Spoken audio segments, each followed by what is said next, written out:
ചോറിന് പ്രത്യേകിച്ച് കറിയൊന്നും ഇല്ലാത്തപ്പം ഞാൻ ഉണ്ടാക്കിയെടുക്കുന്ന ഒരു അടിപൊളി റെസിപ്പിയാണ് ഉള്ളി മുട്ടച്ചോറ്. പെട്ടെന്ന് തയ്യാറാക്കി എടുക്കാം, അതുപോലെ നല്ല ടേസ്റ്റുമാണ്. കുഞ്ഞുങ്ങൾക്ക് ലഞ്ച് ബോക്സിലേക്കും പറ്റും.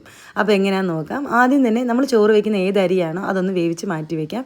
ഞാനിവിടെ കുത്തരിയാണ് എടുത്തിട്ടുള്ളത് കേട്ടോ. അതിനുശേഷം ചെറിയുള്ളി കുറച്ച് വേണം. അത് നന്നായിട്ട് തൊലിയൊക്കെ കളഞ്ഞ് കഴുകി ചെറുതായിട്ട് അരിഞ്ഞ് വയ്ക്കാം. ചെറിയുള്ളിക്ക് പകരം വേണേൽ സവോള എടുക്കാം, പക്ഷേ ചെറിയുള്ളിയാണ് ഒന്നുകൂടെ ടേസ്റ്റ്.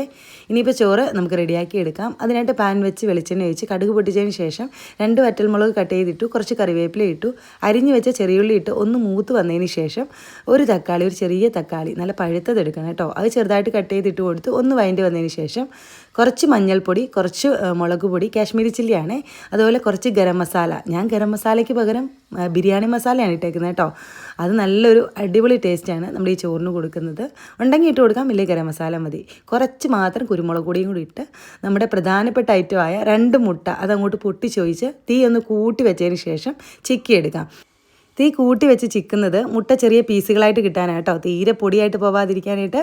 ഇനി ഇതിലേക്ക് ആവശ്യത്തിന് ഉപ്പിട്ട് കൊടുക്കാം. എന്നിട്ട് നമ്മൾ വേവിച്ച് വെച്ച് ചോറിട്ട് കൊടുക്കാം. എന്നിട്ട് ചോറിട്ട് നന്നായിട്ട് മിക്സാക്കിയതിന് ശേഷം അപ്പോൾ തന്നെ ഗ്യാസ് ഓഫാക്കാം. ചോറിട്ടതിന് ശേഷം ഒരുപാടൊന്നും ചൂടാക്കണ്ടേ. ഇനിയിപ്പം നമുക്ക് ഉപ്പ് പോരാൻ തോന്നിയാൽ കുറച്ച് ഉപ്പ് കൂടി ഇട്ട് ചൂടോടുകൂടി തന്നെ സെർവ് ചെയ്യാം കേട്ടോ. ഞാൻ ലഞ്ച് ബോക്സിലേക്ക് കൊടുത്തു വിടുകയാണ് ചെയ്തത്. കുഞ്ഞുങ്ങൾക്കായതുകൊണ്ട് ഞാൻ പപ്പടവും പൊരിച്ചു വെച്ചു, അതുപോലെ അച്ചാർ മാത്രം മതി ഈ ഒരു ചോറുണ്ണാനായിട്ട്. പിന്നെ ചൂട് സമയമല്ല, അതുകൊണ്ട് കുറച്ച് തൈരൂടെ വെച്ച് സെർവ് ചെയ്തു.